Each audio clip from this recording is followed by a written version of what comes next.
President Trump has fired her for cause, and she's challenging that, and the Federal Reserve Board is challenging that, and they're trying to make this like it's a play for the Federal Reserve's independence. And that's the problem. That's the bigger problem is that this statutes that created the Federal Reserve 111 years ago or whenever it was, that established the Fed.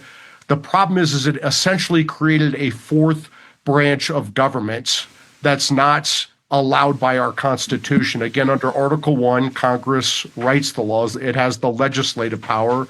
Under Article 2, the president executes the laws. He has the executive power, all executive power. Under Article 3, the Supreme Court and the lower federal courts decide cases and controversies of the parties properly before them with redressable claims. That's Article 3 standing, or the judicial power.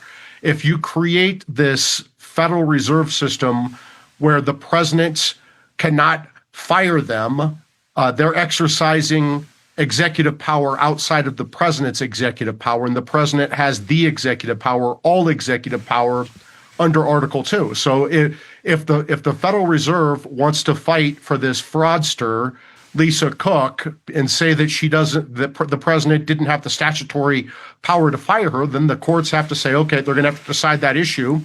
I think the court's going to say, of course, the president has the power to fire someone for a cause if they're committing mortgage fraud, especially several times. But if they don't, if they say that that's not something that creates cause to fire someone, then the courts are going to have to decide the constitutional question, whether the president has the power under Article 2 of the Constitution to fire this executive branch officer, Lisa Cook at the Fed. And if he does not have that power under the statute, then it's unconstitutional.